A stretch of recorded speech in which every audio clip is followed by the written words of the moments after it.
ನೌಕರರ ಹೋರಾಟಕ್ಕೆ ಮಣಿಯಿತ ರಾಜ್ಯ ಸರ್ಕಾರ. ಸಾರಿಗೆ ನೌಕರರು ಹೋರಾಟವನ್ನ ಮಾಡ್ತಾ ಇದ್ರು, ಅದಕ್ಕೆ ರಾಜ್ಯ ಸರ್ಕಾರ ಮಣಿಯಿತ ಅನ್ನುವಂತ ಪ್ರಶ್ನೆ ಉದ್ಭವಿಸ್ತಾ ಇದೆ.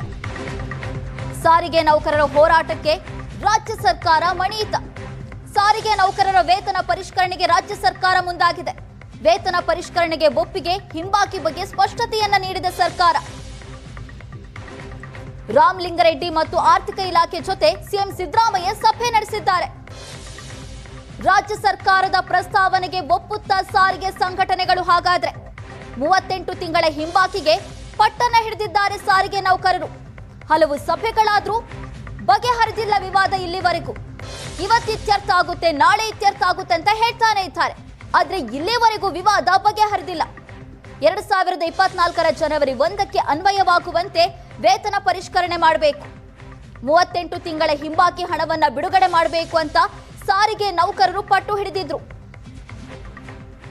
ಆದ್ರೆ ಇಲ್ಲಿವರೆಗೂ ವೇತನ ಪರಿಷ್ಕರಣೆ ಆಗಿಲ್ಲ. ಈಗ ಸಿಎಂ ಸಿದ್ದರಾಮಯ್ಯ ರಾಮಲಿಂಗಾರೆಡ್ಡಿ ಅವರ ನೇತೃತ್ವದಲ್ಲಿ ಸಭೆಯನ್ನ ನಡೆಸಿದ್ದಾರೆ. ಈ ಸಭೆಯಲ್ಲಿ ಏನೆಲ್ಲ ಚರ್ಚೆಯಾಗುತ್ತೆ?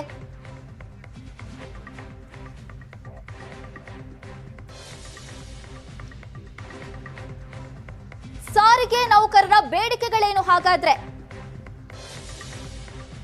ವೇತನ ಹಿಂಬಾಕಿಯನ್ನ ಕೊಡಬೇಕು. 2024 ಜನವರಿ 1ರಂತೆ ಹಿಂಬಾಕಿ ಹಣವನ್ನ ಬಿಡುಗಡೆ ಮಾಡಬೇಕು ಅಂತ ಪಟ್ಟು ಹಿಡಿದಿದ್ದಾರೆ. ವೇತನ ಹಿಂಬಾಕಿ ಮತ್ತು ವೇತನ ಪರಿಷ್ಕರಣೆ ಆಗಬೇಕು.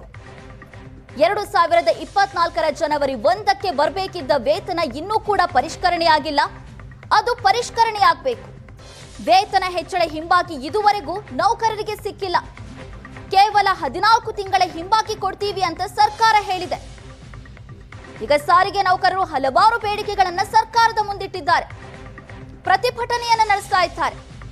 ಈಗ ಸಿಎಂ ಸಿದ್ದರಾಮಯ್ಯ ಹಾಗೂ ರಾಮಲಿಂಗಾರೆಡ್ಡಿ ನೇತೃತ್ವದಲ್ಲಿ ಸಭೆಯನ್ನು ನಡೆಸಲಾಗಿದೆ. ಈ ಸಭೆಯಲ್ಲಿ ಸಾರಿಗೆ ನೌಕರರ ಬೇಡಿಕೆಗಳನ್ನ ಈಡೇರಿಸುವ ಕುರಿತು ಸರ್ಕಾರ ಏನ್ ತೀರ್ಮಾನ ತೆಗೆದುಕೊಳ್ಳುತ್ತೆ?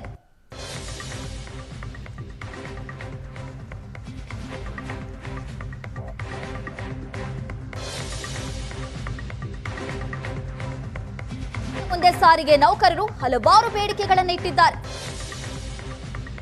ಆ ಬೇಡಿಕೆಗಳನ್ನ ಸರ್ಕಾರ ಈಡೇರಿಸುತ್ತಾ? ನಮ್ಮದು ಸಾರಿಗೆ ನೌಕರಿಗೆ ಸಮಾನ ವೇತನ ಆಗಬೇಕಂತ ಸರ್ಕಾರ ಪ್ರಣಾಳಿಕೆಯಲ್ಲಿ ಬಿಡುಗಡೆ ಮಾಡಿದೆ. ಮೊದಲು ಅದನ್ನು ಬಿಡುಗಡೆ ಮಾಡಿದ್ದು ಮಾತು ಕೊಟ್ಟಂಗೆ ನುಡಿದಂತ ನಡೆಯುವ ಸರ್ಕಾರ ಇದು. ನಮಗೆ 2024ರಿಂದ ಅಗ್ರಿಮೆಂಟ್ ಆಗಬೇಕು, ಅದು ಮಾಡಿಲ್ಲ. 38 ತಿಂಗಳದ್ದು ಹರಿಯಾಸ್ ಬರಬೇಕು, ಅದು ಬಂದಿಲ್ಲ. ಅತಿ ಶೀಘ್ರವಾಗಿ ಬಿಡುಗಡೆ ಮಾಡಲಿ. ನೌಕರು ತುಂಬ ಕಷ್ಟದಲ್ಲಿದ್ದಾರೆ. ಒಂದು ಹೊತ್ತಿನ ಊಟಕ್ಕೂ ಕಷ್ಟ ಇದೆ ಇವಾಗ. ಯಾಕಂದರೆ ಈಗಿನ ಪರಿಸ್ಥಿತಿ ರೇಟ್ ಏರೋದ್ರಿಂದ ಸಾರಿಗೆ ನೌಕರರ ಕಷ್ಟ ಯಾವ ಸರ್ಕಾರನೂ ಸ್ಪಂದಿಸ್ತಾ ಇಲ್ಲ. ಹೊಟ್ಟೆಗೆ ಅನ್ನ ಕೇಳಿದರೆ ಇರೋ ಅನ್ನ ಕಸ್ಕೊಂಡು 2,500 ಜನನ 2021 ಮುಷ್ಕರದಲ್ಲಿ ಎಲ್ಲರನ್ನೂ ವಜಾ ಮಾಡಿ ಅವ್ರ ಹೆಣ್ಣು ಮಕ್ಕಳು ಬೀದಿಗೆ ಬಂದಿದ್ದಾರೆ. ಅದನ್ನು ಕೇಸ್ ಕ್ಲಿಯರ್ ಮಾಡಿಲ್ಲ. ಸುಳ್ಳು FR ಹಾಕಿ ಅದರ ಬಗ್ಗೆನೂ ನಮಗೆ ಯಾವುದೂ ಸ್ಟೇಷನಲ್ಲಿ ಕೇಸ್ಗಳು ಕ್ಲಿಯರ್ ಮಾಡಿಲ್ಲ.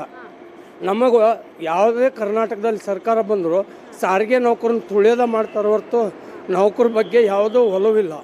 ಯಾಕಂದರೆ 5 ವರ್ಷಕ್ಕೊಮ್ಮೆ ಎಲ್ಲ ಎಲೆಕ್ಷನ್ ಆಗ್ತವೆ. ಲೋಕಸಭಾ, ವಿಧಾನಸಭಾ, ಆಮೇಲೆ ಪಂಚಾಯತಿ ಇಲೆಕ್ಷನ್ನು ಎಲ್ಲ ಆಗ್ತವೆ. ನಮ್ಮದು 1996 ಆಗಿರೋ ಇಲೆಕ್ಷನ್ನು ಇವತ್ತವರೆಗೂ ಇನ್ನೇನು ಇಲೆಕ್ಷನ್ ಬಂದಿಲ್ಲ. ನಮ್ಮಲ್ಲಿ 108 ಸಂಘಟನೆ ಅದಾವು. ನಾವು ನಾಳೆ 38 ತಿಂಗಳ ಹಿಂಬಾಕಿ 24ರಿಂದ ಏನು ನಮಗೆ ಅಗ್ರಿಮೆಂಟ್ ಆಗಬೇಕಾಗಿತ್ತು, ಅದು ಆಗಲೇಬೇಕು.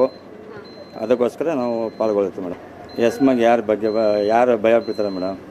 ಇಷ್ಟು ವರ್ಷ ಎಲ್ಲ ಎಸ್ಮ ಅನ್ಕೋತ ಬಂದವ್ರೆ, ಎಲ್ಲ ಬಸ್ಮಾಗಿ ಹೋಗಿದ್ದಾರೆ. ಎಸ್ಮಾಗೆಲ್ಲ ನಾವೆಲ್ಲ ಬಗೋರಲ್ಲ. ನಾಳೆ ಅಕಸ್ಮಾತು ನಮ್ಮ CM ಆಗಲಿ, ನಮ್ಮ ರಾಮಲಿಂಗಾರೆಡ್ಡಿ ಸಾಹೇಬ್ರು ಆಗಲಿ ನಮಗೇನಾದರೂ ಕರೆದುಬಿಟ್ಟು ಮಾತುಕತೆಯಲ್ಲಿ ಏನೇ ಬಗೆಹರಿಸಿದ್ರೆ 20ಕ್ಕೆ ಏನೂ ಸ್ಟ್ರೈಕ್ ಆಗಲ್ಲ ಮೇಡಮ್. ಹಾಗಾದರೆ ಅವರೇನೋ ನಮಗೆ ಕರೀಲಾರದೆ ಮಾತಾಡಿದರೆ ಅದನ್ನು ಮಾತ್ರ 20ನೇ ತಾರೀಕು ಸ್ಟ್ರೈಕ್ ಆಗೋದು ಗ್ಯಾರಂಟಿ. ವೈಜ್ಞಾನಿಕವಾಗಿ ಏನಿಲ್ಲ ಅಂತ ಅಲ್ಲ, ಏನಿಲ್ಲ ಮೇಡಮ್. ನಮ್ಮದು ನಮ್ಮ ಕರ್ತವ್ಯ ಜನಗಳಿಗೆ ಸೇವೆ ಮಾಡಬೇಕು.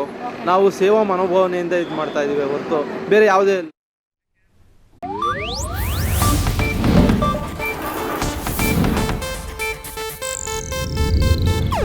ಇದು ಏಷ್ಯಾನೆಟ್ ನ್ಯೂಸ್ ನೆಟ್ವರ್ಕ್ ಪ್ರಸ್ತುತಿ.